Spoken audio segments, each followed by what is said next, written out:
ada Raiders Lighting di situ yang memang saat ini hanya bisa kita tarik dari Australia.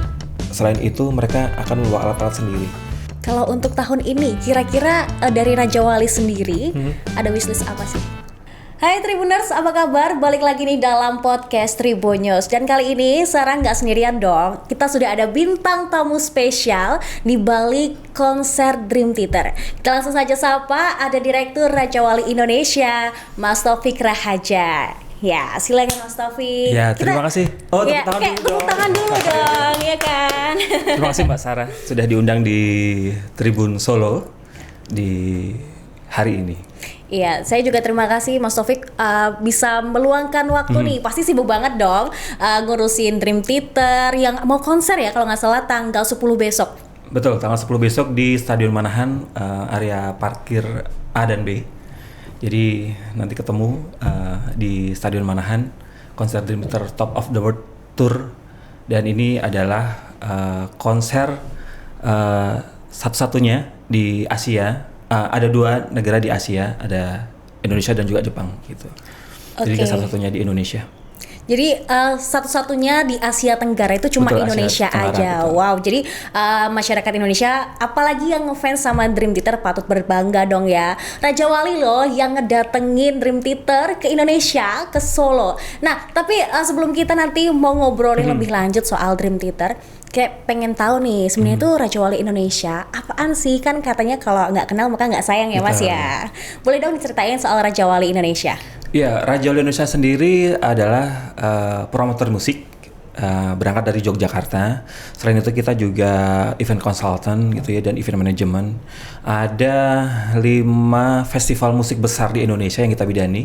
Ada Prambanan Jazz, ada Jogja Rokarta Festival, ada Batik Musik Festival, ada Mocosi Festival.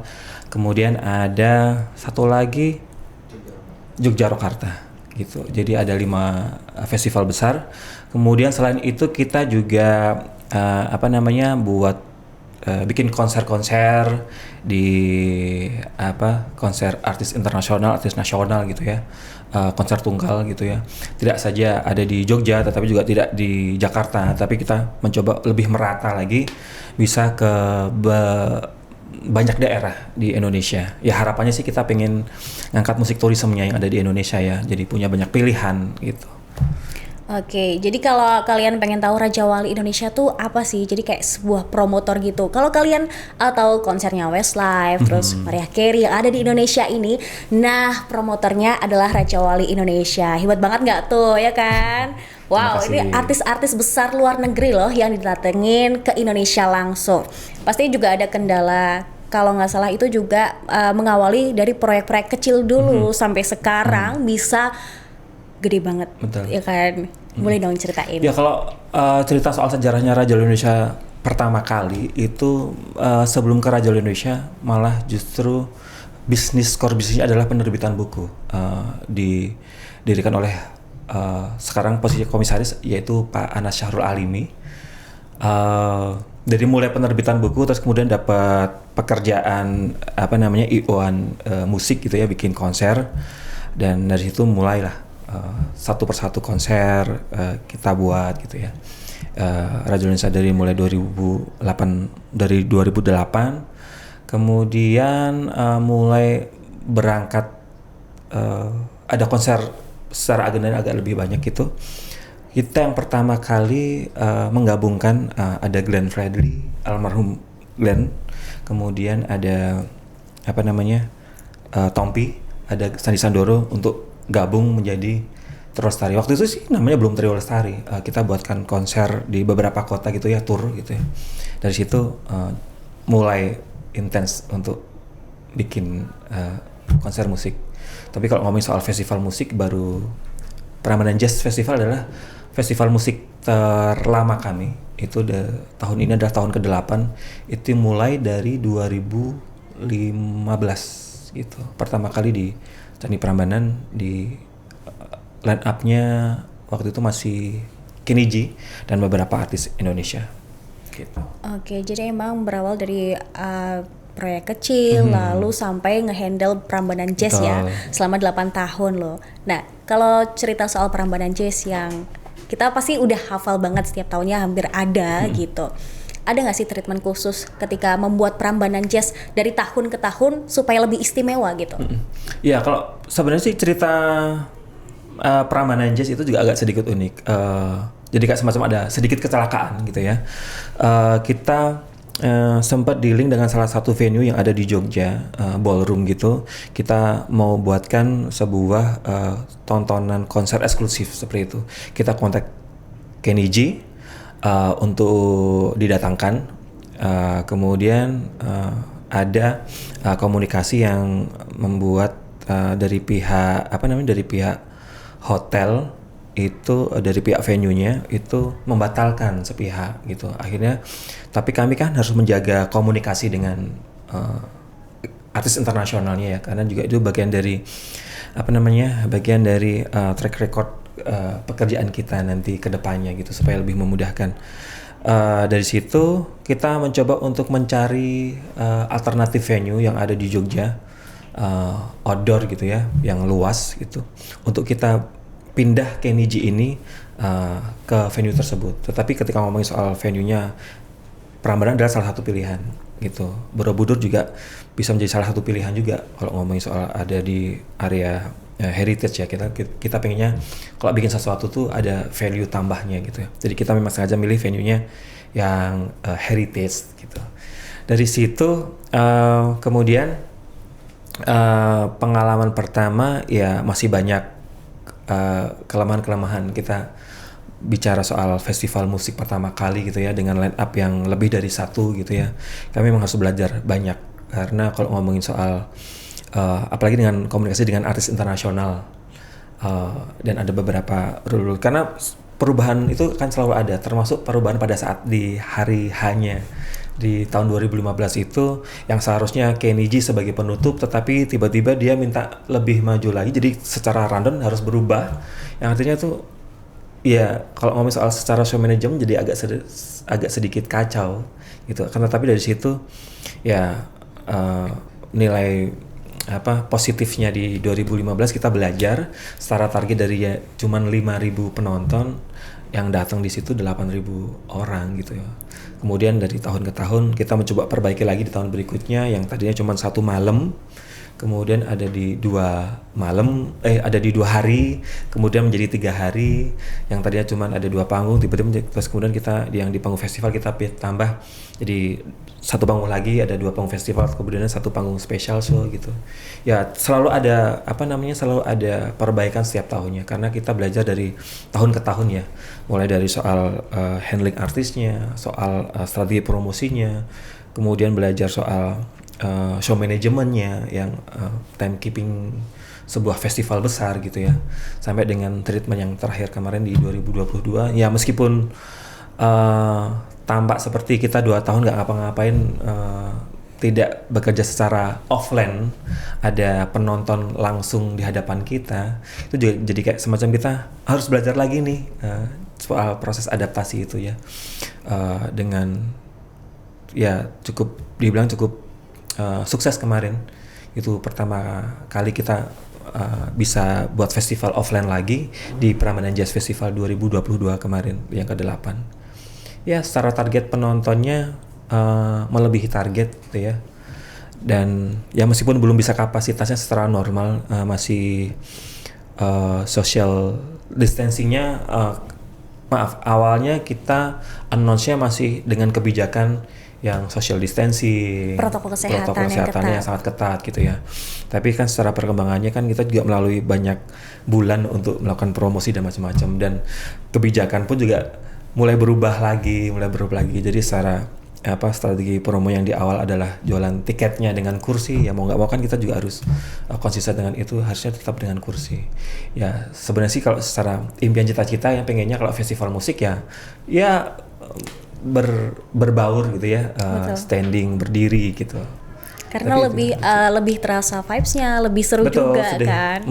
Karena juga orang lama tidak ke Prambanan dalam rangka festival musik gitu ya, dan sudah ada bisa konser offline lagi, ya akhirnya sementara itu diredam dulu keinginan itu. Semoga nanti di 2023 sudah bisa normal lagi gitu. Tapi kemarin sudah cukup seru dan target penontonnya juga kita nggak nyangka juga banyak yang datang ke sana. Protokol kesehatan pun juga kami lalui dengan tertib, ada vaksinasi di lokasi gitu ya, vaksin booster kita siapkan juga, terus kemudian juga ya orang pakai masker gitu. Tapi yang pasti yang selalu tidak pernah ketinggalan pada saat di Prambanan Jazz adalah ya selalu ada pasar kangennya. Jadi ketika orang datang dari luar kota gitu ya, ada jajanan-jajanan yang ada di Prambanan Jazz itu mengobati kangenan. Musik, jajan, terus nongkrong, ya macam-macam. Apalagi ketemu orang-orang baru di Betul, sana. ya. Kayak nambah relasi juga gitu kan. Nah ini kan Raja Wali Indonesia banyak banget project yang udah dikerjakan atau sedang dikerjakan dalam proses ini. Pasti ada dong ciri dari Raja Wali Indonesia ketika mau menampilkan suatu karya dalam sebuah event itu. Ciri utamanya sih sebenarnya tidak melulu soal line up dan juga konsep-konsep itu, tetapi ada hal-hal yang pengen kami angkat ke permukaan soal musik turismenya. Jadi memang sengaja pilihan venue-nya itu tidak di kota-kota mainstream seperti Jakarta yang memang secara agenda konsernya bisa setiap bulan tuh selalu ada gitu ya. Tetapi kita pilih venue-venue yang memang ada nilai heritage atau terus kemudian memang ada nilai kelokalan yang sangat menjadi ciri khas sebuah kota gitu ya, untuk kita jadikan venue gitu. Jadi ya apalagi kalau ngomongin soal artis internasional, meyakinkan mereka, komunikasi dengan mereka, membawa konser mereka ke sebuah kota yang sebelumnya belum pernah ada konser internasional sama sekali, itu cukup cukup effort dalam arti, tetapi juga bukan perkara ya gampang-gampang, susah sih sebenarnya selama sarana prasarananya kamu bisa menyiapkan, kita sebagai promotor bisa menyiapkan, ya mereka pasti ya oke gitu. Ya jarak antara antara bandara ke venue, terus kemudian venue ke hotel gitu-gitu, hotel bintang berapa di sana ready dan sebagainya gitu. Ya kita perlu sampaikan itu ke semuanya, kita sampaikan itu semua ke artis gitu, dan mereka oke, ya tinggal kita atur deposit pemberian dibukanya, lock tanggal dan sebagainya gitu, jadwal strategi promosi bagaimana, mau announce kapan gitu, ya sudah rilis gitu. Oke, ini kan Raja Wali Indonesia tadi sempat ngomong soal selain konsep konsernya, tanggalnya, tapi juga menginformasikan tentang bisa dikatakan hal-hal yang rinci tapi nggak bisa dianggap sepele. Akses, deket mana, tapi itu juga nilai plusnya di-announce juga kepada para penonton atau fans-fans yang mau nonton ke konser. Jadi kalau misalkan kalian besok itu ada konser Dream Theater, Raja Wali juga sudah menginformasikan cara mengaksesnya ke venue seperti Betul. apa. Itu jadi kayak mungkin terlihatnya cuma mendatangkan saja, tapi ternyata nggak semudah itu gitu ya. Betul. Jadi kan ya apalagi ketika kita melakukan komunikasi dengan agensi artis internasional ya, hal yang detail itu menjadi pertimbangan mereka, karena ada offering sheet, jadi kayak semacam lembar penawaran ketika kita mau bidding artis internasional seperti itu, pasti ada ada beberapa hal yang mereka pengen tahu. Pernah bekerja sama dengan agensi artis internasional siapa saja, apa nama agensi artisnya, siapa nama kontak personnya disebut di situ. Kemudian juga pernah ngundang artis internasional siapa saja gitu.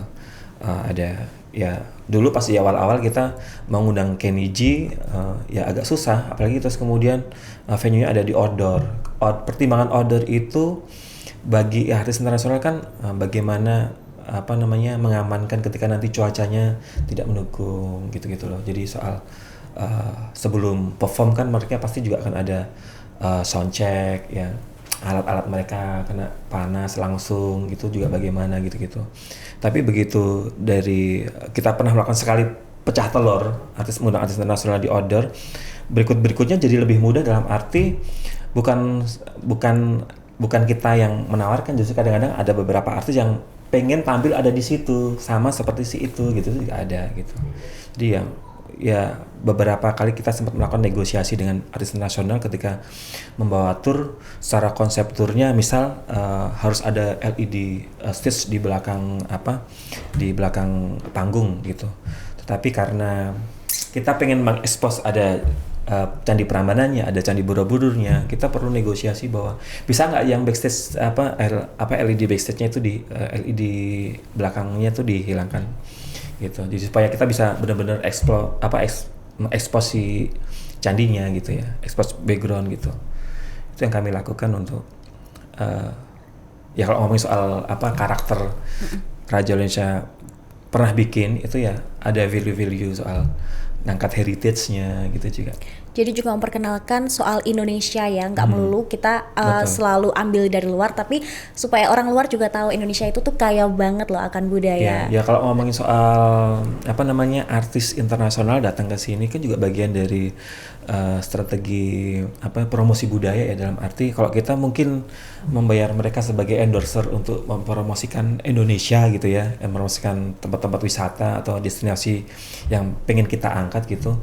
Kalau membayar mereka saja gitu kan jadi cuman sayang. Tapi ketika kita undang sebagai artis tampil show gitu ya di depan sebuah misalkan di Candi Prambanan gitu ya, artinya mereka secara suka rela pasti akan mereka dengan bangga juga posting di sosial media mereka gitu sedang ada di Candi Prambanan. Itu juga bagian dari ya secara gratis kita dapat impact-nya, dapat promosinya gitu ya, yang kita tidak perlu membayar mereka sebagai endorser untuk posting dong ini ya, secara nggak langsung. Betul, secara tidak langsung kan mereka pengen banget ya datang ke tempat yang aku juga baru pertama kali di Prambanan, ternyata foto di situ, posting di ininya mereka gitu. Nah oke, tapi yang terbaru ini Raja Wali Indonesia juga akan mendatangkan Dream Theater ya, yang akan konser di tanggal 10 Agustus besok. Tapi ada yang istimewa nih. Kalau biasanya konser band-band besar, apalagi nih band rock asal AS ya, itu ada di ibu kota, Jakarta lah. Cuman ini didatangkan langsung ke Solo, Jawa Tengah yang ada di Indonesia. Nah ini tuh alasannya apa sih? Apa karena di kota kelahirannya Pak Jokowi, sekaligus Pak Jokowi juga seneng banget kan soal band-band rock gini? Ya sebenarnya sih kalau ngomongin soal konser Dream Theater di tahun 2022 ini adalah ya bisa dibilang adalah postpone konser Dream Theater yang kita pengen bikin di tahun 2020 gitu. Tapi waktu itu 2020 kena badai pandemi, kemudian kami harus postpone. Menunggu postpone-nya itu memang cukup waktu yang lama. Jadi selama 2 tahun terakhir saya mencoba untuk komunikasi intens dengan mereka untuk dapetin jadwal, tapi juga nggak pernah ada jadwal yang melipir-melipir ke Asia gitu ya. Nggak ada, dari Australia pun juga belum yang ini. Tetapi ya barengan sama yang album kali ini mereka mau nih gitu. Jadi justru malah sebelum berangkat ke Jepang mereka mampir ke Indonesia dulu, baru terus kemudian nanti ke Jepang gitu. Kalau ngomongin soal pilihannya kenapa ada di Solo, sebenarnya ya ada obrolan santai sebelum ini ya. Jadi sebelum pilihan ada di Solo dan sebelum Mas Wali Kota sebagai Wali Kota gitu. Oke, Mas Gibran sebagai Wali Kota Solo Wali ya. Kota Solo gitu ya. Kan pengen ada jadi kayak semacam musik tourism. Tadi balik lagi soal musik tourism gitu yang pengen kita angkat gitu ya. Dream Theater di 2017 juga pernah kita buat di Kridosono pada waktu Jogja Rokarta Festival. Kemudian kita pengen bikin sesuatu yang nggak narik yang dari tadi yang postpone dari Jakarta, memang bisa sempat ditawarin ke Mas Gibran, mau nggak Mas ini mampir ke Solo gitu. Itu tadi yang sempat saya cerita di awal soal perlu meyakinkan agensi artis internasional untuk mereka mau berangkat ke sebuah kota untuk mereka bikin konser turnya di sana gitu. Itu tadi soal uniknya, bukan unik ya.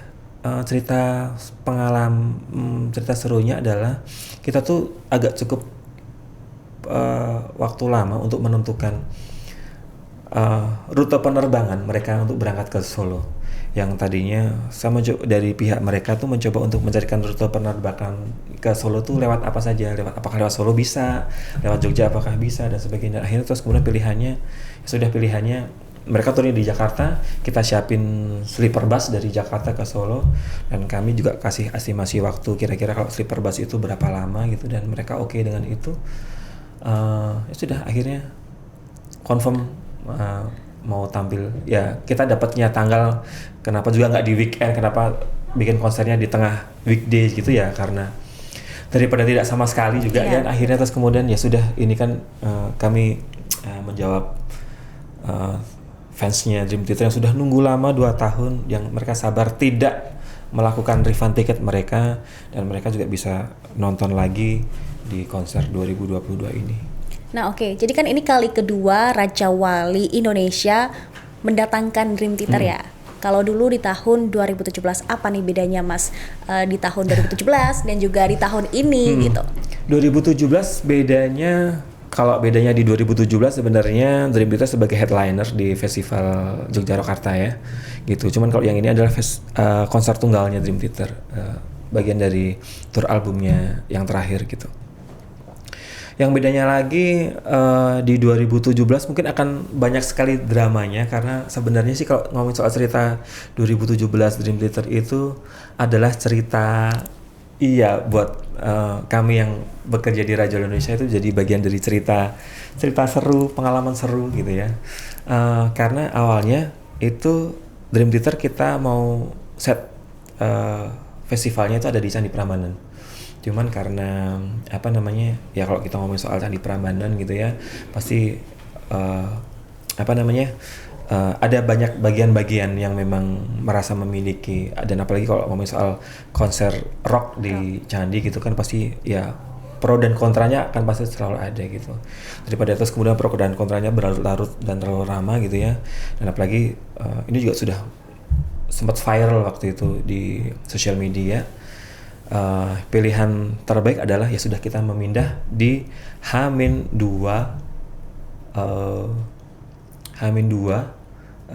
pelaksanaan konsernya. Artinya bahwa ya Bandung Bondowoso versi baru itu terjadi, karena kalau ngomongin soal sebuah panggung musik internasional gitu kan, biasanya kita nyiapin dalam kurun waktu ya 7-10 hari, dan ini kita hanya siapin cuma dalam 2 malam gitu ya. Ya itu pekerjaan yang luar biasa. Jadi dramanya tuh drama-drama yang memang kadang-kadang komunikasi kita dengan tour manager, manajer produksi, production manajernya mereka itu juga emosinya tuh sangat-sangat terasa sekali, karena ya marah, terus kemudian sampai sedihnya setelah event itu jadi dapat banget tuh, karena ya dramanya itu ada di 2017 gitu.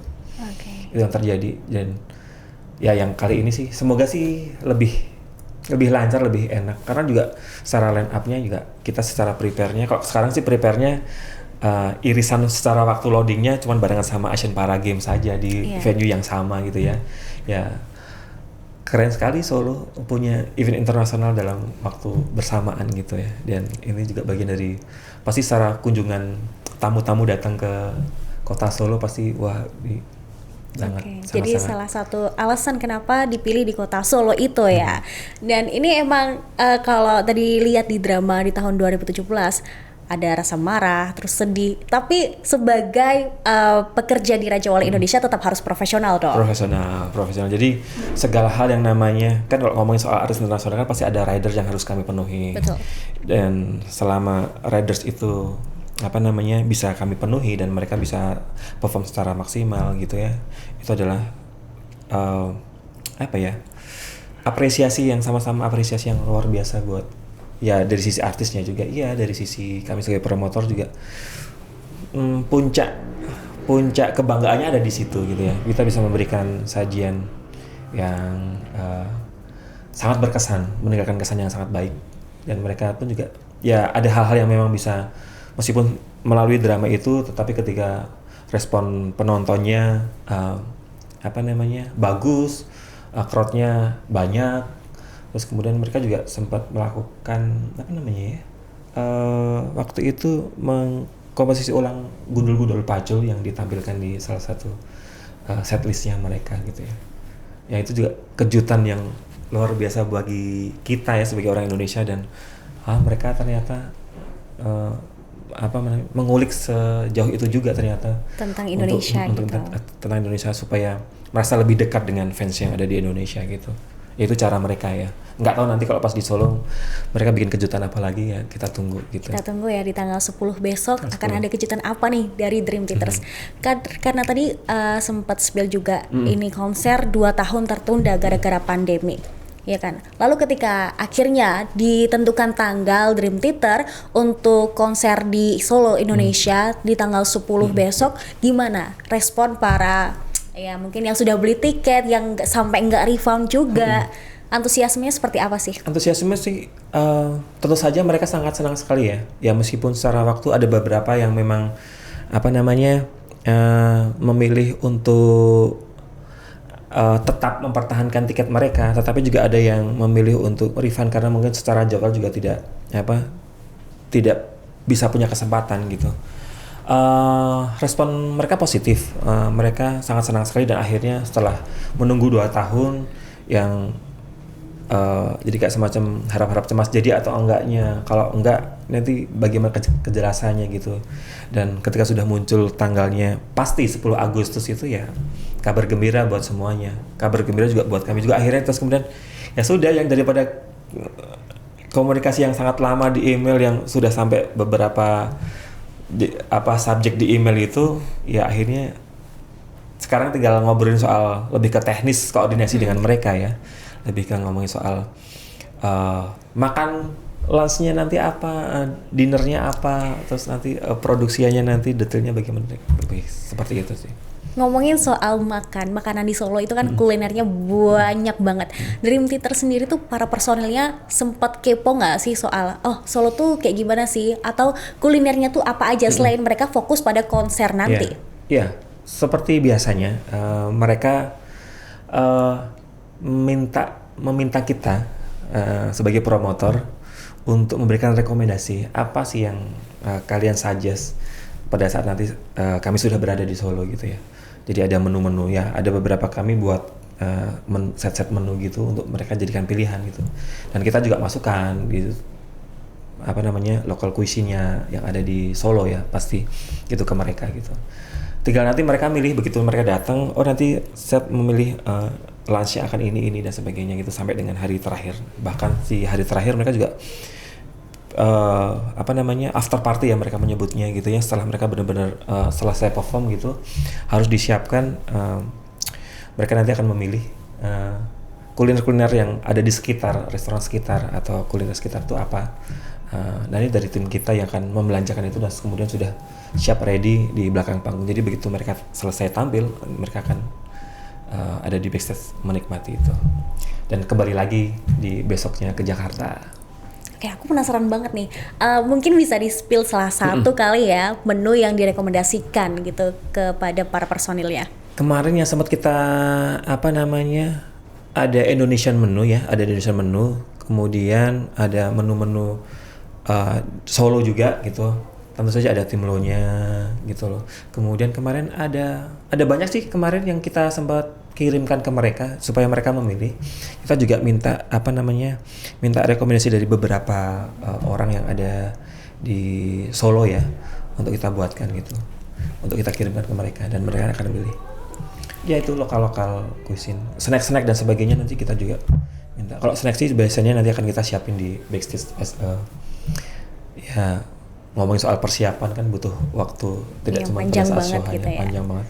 Ya mereka kan sampai di sini tanggal 8, 9 H-1 soundcheck dan sebagainya.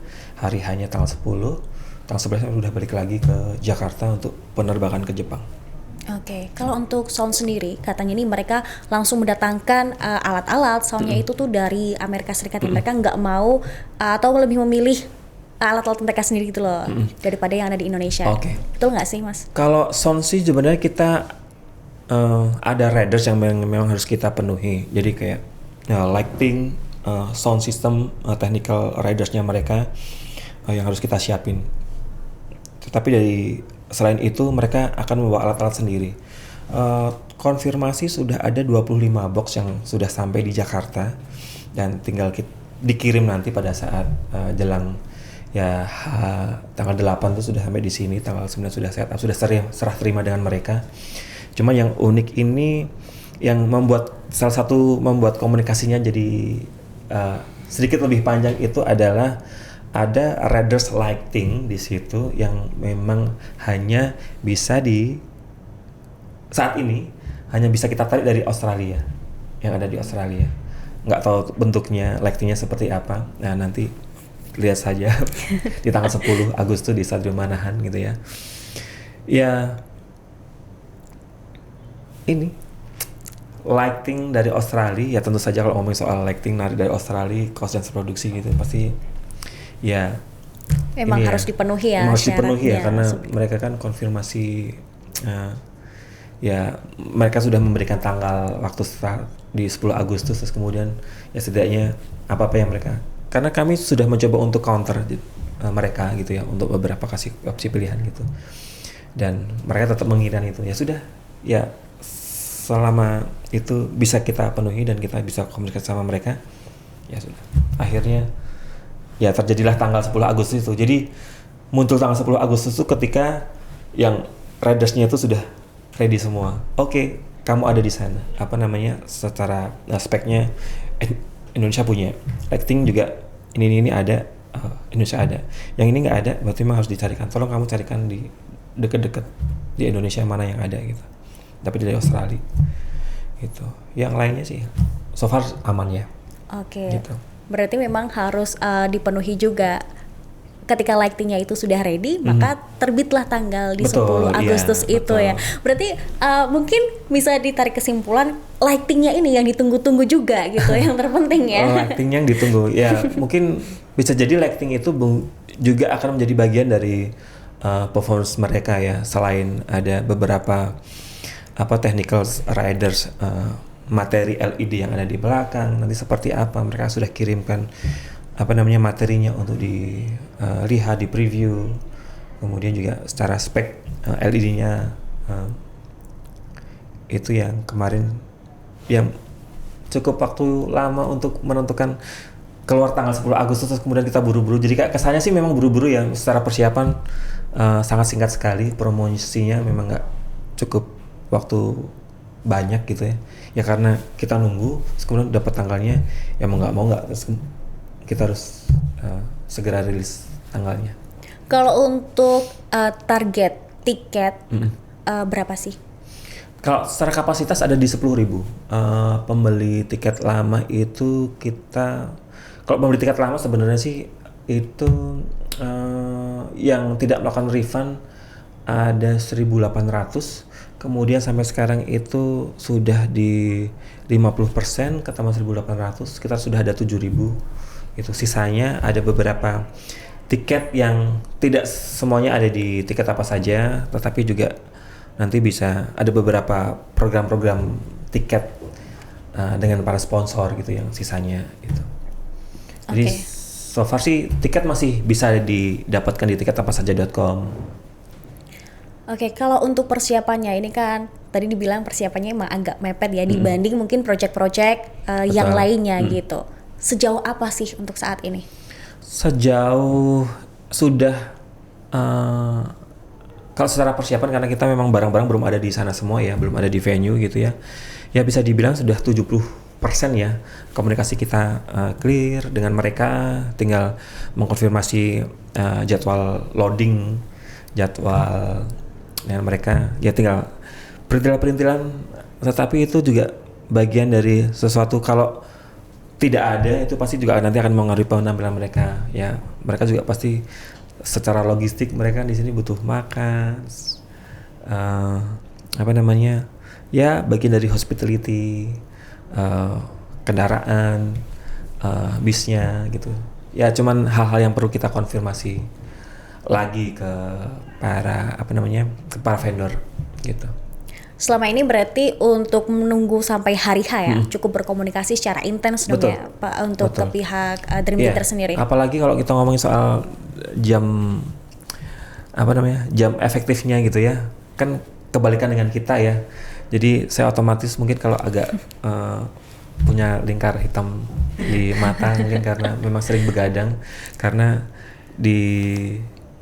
saya mencoba komunikasi dengan mereka itu mulai dari jam 8 malam sampai dengan jam 6 pagi. Itu adalah waktu efektif mereka. Ketika saya kirimkan email pasti akan dibalas sama mereka.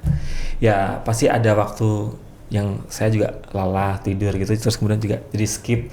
Saya kirim siangnya, nanti balasnya pasti ada delay waktu karena mereka pasti kan waktu istirahat. Tapi ketika di jam-jam itu ya pasti akan fast respon. Saya kirim apa nanti dia akan reply gitu. Jadi agak sedikit kebalikan sih waktunya di sini. Jadi perjuangannya sih itu ya, semoga nanti di tanggal 10 bisa memberikan mereka juga bisa memberikan penampilan terbaik mereka di Solo. Totalitas semangat ya Raja Wali Indonesia ini sampai Mas Taufik nih sebagai direktur meluangkan waktu tidur ya. Ya karena apa ya, dari awal sih memang komunikasinya dengan saya juga dengan Pak Anas waktu itu dan intens. Ada beberapa hal yang memang sudah kami coba delegasikan ke tim divisi yang terkait. Ada soal hospitality, produksi, kemudian nanti yang lain soal media dan macam-macam gitu. Tapi ada beberapa hal yang memang harus saya kawal secara langsung ke pihak artis manajemen dan juga agensinya, tour manajernya gitu. Jadi yang pengennya sih nggak ada celah, dan apalagi ketika kita mendapati yang namanya riders gitu kan pasti juga banyak sekali persepsi berbeda membaca sebuah riders gitu ya, supaya ini benar nggak kayak gini maksudnya gitu. Jadi saya sering ngumpulin tim gitu untuk coba membedah riders, terus kemudian dari riders itu supaya nanti pada saat mereka sudah sampai di sini yang mereka minta sudah tersedia gitu aja. Untuk antisipasinya sendiri di konser besok tanggal 10 apa aja nih Mas? Termasuk juga keamanannya ya? Kalau soal keamanan, yang pasti kami menyiapkan selain terkait soal izin keramaian yang itu didukung oleh polisi, kami juga menyiapkan terkait soal security personal yang akan nempel ke mereka. Kemudian juga bagian dari standar penyelenggaraan event di masa pandemi gitu ya, bahwa protokol kesehatan juga tetap masih berlaku, masker gitu. Kemudian juga bagian dari, kalau kita ngomong soal event juga bisa menjadi bagian dari campaign vaksinasi gitu ya. Jadi kami juga tetap menyiapkan vaksinasi di lokasi gitu. Bagi yang memang belum vaksin kedua, mau vaksin booster di sana juga bisa disiapin gitu juga. Ya kadang-kadang juga orang bisa vaksin gitu ya, mumpung karena ada kesempatan, ada di situ dekat, terus kemudian kami sudah siapkan di sana bekerja sama dengan dinas terkait yang ada di kota tersebut. Jadi kayak semacam harapannya sih nanti semakin bisa ramai lagi event-event offline gitu ya di 2023 ya, syukur-syukur sudah bisa kembali normal lagi gitu ya, sudah tidak lagi dengan ya sekarang kan sebenarnya juga sudah mulai kabar baik gitu ya, konser offline dengan kapasitas yang lebih daripada 1.000 gitu kan sudah bisa terselenggara. Itu juga buat kabar baik bagi kami sebagai pelaku event ya. Dan ini juga dirasakan banget buat promotor-promotor yang ada di Jakarta, di daerah-daerah juga ya. Berarti ketika kemarin pandemi lagi naik-naik banget COVID-nya, apa nih imbasnya langsung ke para promotor terkait? Imbas psikologis, materi. Karena nggak bisa ngapa-ngapain, nggak bisa cari duit gitu. Nah itu yang utama ya. Psikologis itu dalam arti istilahnya orang yang akhirnya bisa tetap setia, berjuang bersama untuk tetap bekerja tetap di event gitu kan akhirnya. Tapi ada beberapa juga yang akhirnya memutuskan untuk banting setir, pilih pekerjaan yang lain gitu. Ya saya cukup apresiasi buat tim yang memang secara konsisten kita berjuang tuh dalam arti karena setelah proses 2 tahun pun juga kita mencoba untuk bikin sesuatu, tetapi karena dengan adanya regulasi yang baru gitu, akhirnya terus kemudian belum bisa, kita coba mundurin lagi, belum bisa, kita coba. Jadi itu juga bagian dari perjuangan yang sangat panjang, dan akhirnya begitu sampai ada forum komunikasi Asosiasi Promotor Musik Indonesia, kemudian ada pekerja event gitu yang mencoba untuk merumuskan bagaimana supaya event offline bisa tetap terselenggara dengan syarat-syarat yang kemudian itu bisa jadi semacam buku panduan yang disusun oleh Kemenparekraf gitu, yang diturunkan untuk ke beberapa sub-sub bisnis lainnya gitu ya. Itu juga bagian dari perjuangan tim di balik layar, promotor musik, event organizer, dan lain-lain gitu. Terus kemudian merumuskan sebuah panduan yang itu bisa dipakai untuk penyelenggaraan sebuah event gitu ya. Jadi standar event sekarang yang bisa diberikan rekomendasi untuk terselenggara yang memenuhi syarat-syarat yang sesuai dengan panduan itu gitu. Ya itu juga bagian dari perjuangan teman-teman gitu. Ada ritual khusus nggak sih, kayak semacam kebiasaan ketika Raja Wali Indonesia ini tuh mau mendatangkan artis-artis dari luar gitu? Ritual khususnya adalah berdoa bersama, pengajian di kantor. Artis internasional ya, nggak ada ritual khusus sih sebenarnya. Ya artis internasional bisa diundang itu ya berdasarkan karena cocok sama harganya, cocok sama jadwalnya mereka untuk tur di Indonesia atau di Asia, setidaknya. Kalau tur dunia terus kemudian ngambil dari Eropa tentu saja sangat mahal, itu artinya secara cost-nya kan pasti akan sangat tinggi.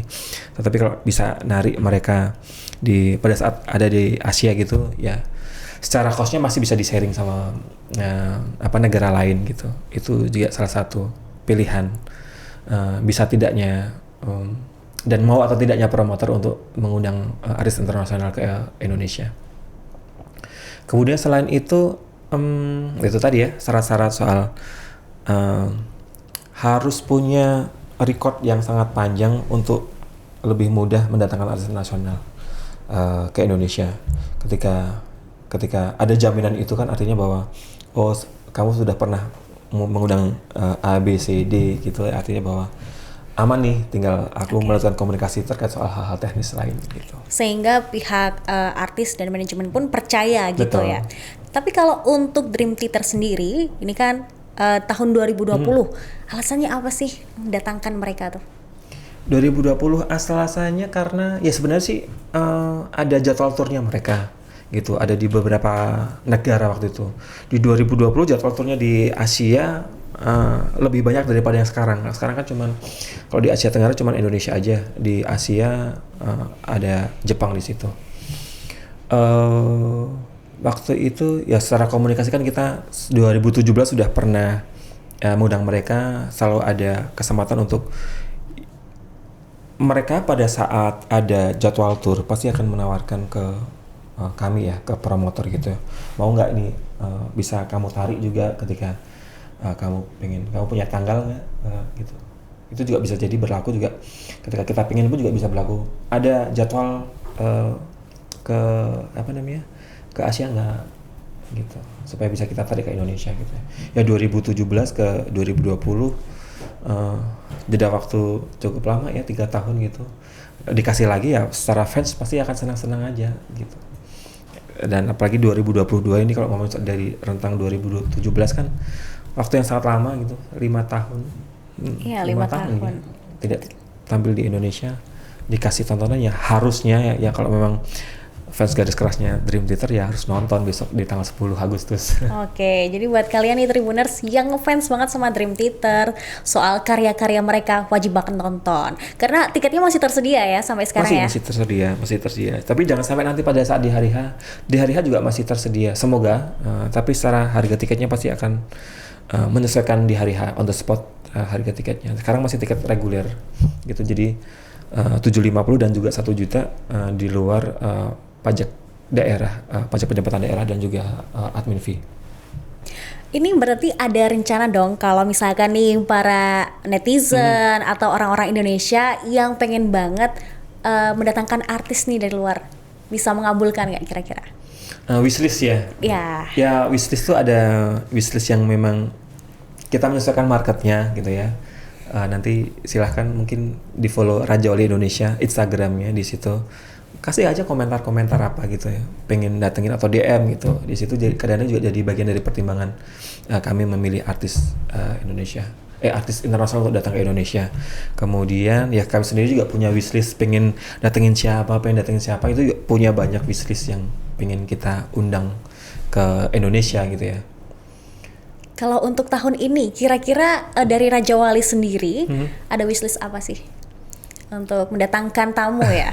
Boleh dong ya kan, dibocorin sedikit gitu. Yang sudah pasti, yang sudah confirm adalah Westlife. Kalau artis internasional, kalau belum confirm kami nggak berani announce gitu, karena kan ada tanggung jawab yang harus kami jaga dengan mereka gitu ya. Tapi ada beberapa yang sedang tahap komunikasi gitu ya.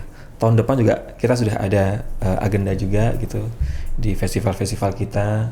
Semoga festivalnya sudah mulai jalan, tidak cuma Prambanan. Tahun kemarin Prambanan Jazz, tahun ini adalah Prambanan Jazz juga Yogyakarta, teman Yogyakarta, Prambanan Jazz dan juga Yogyakarta, artis Indonesia semua. Semoga tahun depan kita sudah punya artis internasional untuk didatangin. Yang tahun ini artis internasionalnya itu tadi ya Westlife. Yang lain nanti masih nunggu. Oke, kita tunggu nih. Tunggu apalagi kejutan update-nya dari Raja Wali Indonesia. Karena artis-artisnya siapa sih yang nggak tahu gitu track recordnya ya kan. Nah, untuk harapan di konser besok Agustus apa nih? Harapannya besok di konser Agustus, ya saya tahu tanggalnya weekdays, tapi semoga yang datang besok di Stadion Manahan itu tiketnya sold out pastinya ya. Harapannya setiap promotor yang pengen bikin konser gitu ya, dengan tiketnya sold out pasti nanti kita akan jadi kayak sedikit candu bagi kami sebagai promotor musik untuk ya next. Oke nih Solo salah satu alternatif venue untuk konser internasional kita bisa bawa ke Solo gitu ya. Ya. Jadi jangan lupa beli tiketnya. Oke, jangan lupa beli tiketnya ya buat kalian penggemar Dream Theater, karena nggak boleh banget ya untuk dilewatkan. Betul, karena kita nggak tahu ya setelah di 2022 mereka bisa ke Indonesia lagi kapan. Kadang juga ya 2 tahun kemarin juga posisinya juga menunggu yang cukup lama gitu ya. Setelah ini ya kita belum tahu. Mumpung ada kesempatan Dream Theater ke Indonesia lagi, jadi jangan lewatkan kesempatan ini. Nah, ini terakhir banget. Ini kan Presiden Jokowi itu penggemar band rock ya. Kira-kira apakah emang ada rencana, sudah direncanakan Pak Presiden tuh bakalan ikut nonton langsung ke Stadion Manahan besok, atau mungkin ada jajaran di kabinet atau pemerintahan yang bakal jadi tamu di sana? Kalau secara konfirmasi langsung dengan kami, ya bisa jadi akan ada dalam arti ya kita nggak tahu ya, karena banyak sekali yang sudah memesan tiket Dream Theater besok gitu mengatasnamakan gitu ya, tapi tidak secara langsung yang mereka akan datang di lokasi besok, karena ada beberapa kalau pejabat-pejabat mereka akan datang tidak melakukan konfirmasi dan tiba-tiba mereka akan datang di sebuah konser besok di tanggal 10 itu juga, karena kayak ya ini kita bisa melihat mereka mungkin juga tidak sebagai RI1 tapi juga sebagai seorang yang fans garis kerasnya Dream Theater gitu, pengen nonton gitu ya. Ini ada kesempatan buat bisa datang gitu ya, apapun profesinya gitu ya. Ya karena juga tidak ada treatment khusus, karena kami juga tidak menyiapkan yang ada namanya seat VIP ada di sana. Yang ada cuma festival A dan juga festival B. Pun ketika Bapak Jokowi hadir gitu nanti ya mereka pasti akan membaur dengan penonton festival yang lain, festival A tentu saja pasti gitu. Kalau beliau hadir gitu ya. Tapi secara konfirmasi sampai sekarang kemarin sih sudah sempat ada beberapa pejabat-pejabat gitu yang melakukan pembelian tiket melalui ajudan mereka gitu ya. Berapa banyak tiketnya gitu, ada 10, beli 20, beli 30, 40 gitu tuh. Sudah. Oke, jadi kita tunggu nih Bisa apakah jadi, Bapak ya. Jokowi akan hadir menonton langsung konser Dream Theater ya kan? Kita nggak tahu, kita Ya, tunggu nggak aja. tahu, bisa jadi nanti Mas Wali Kota langsung anak meminta, loh Pak, kami Ya, sebagai boleh. fans Dream Theater gitu kan, terus kemudian bisa ini. Karena Mas Gibran kan kemarin udah welcome banget ya konser diadakan di Solo, Jawa Tengah ini. Betul. Ya kayak kemarin berita terakhir yang kemarin juga sempat viral gitu ya. Ya kalau Pak Jokowi ya postingan yang diposting sama Mas Gibran gitu ya. Ya kalau Pak Jokowi nonton ya harus beli tiket gitu ya. Ya artinya memang ada beberapa kemarin sempat konfirmasi ke kami ada pembelian tiket itu entah itu dari jajaran kabinet atau jadi jajaran di kepala daerah yang akan datang ke Solo untuk nonton Dream Theater ya sangat memungkinkan untuk bisa hadir gitu. Tapi kita tunggu saja ya itu, tapi tidak ada secara treatment khusus dari kami dari pihak kami promotor untuk menyiapkan, tetapi ya ketika mereka datang ya akan sebagai penonton sama seperti yang lain berbau dengan festival gitu, dengan festival. Oke, jadi itu tadi ya soal seluk-beluk Raja Wali Indonesia dan juga kita spill dikit soal dibalik konser Dream Theater besok tanggal 10 Agustus ya di Stadion Manahan gitu. Jadi buat kalian jangan sampai ketinggalan konser ini. Kalian kalau misalkan pengen tahu informasi terbaru lainnya soal konser Dream Theater itu bisa ke Instagramnya Raja Wali Indonesia ya. Betul, @rajawali_indonesia itu jadi update-nya di sana. Ya, secara update agendanya seluruh event Raja Wali Indonesia di sana. Kecuali yang festival nanti ada akun festival sendiri. Oke, baik, terima kasih Mas Taufik untuk Terima kasih Mbak Sarah, waktunya bisa tim bincang-bincang dari di Tribun News hari Tribun ini. News. Oke, semoga lancar terus ya untuk proyek-proyek di Raja Wali Indonesia. Termasuk yang terpenting, yang terdekat ini proyek Dream Theater gitu. Amin. Terima kasih Mas Taufik. Terima kasih Mbak Sarah. Terima kasih sudah nonton.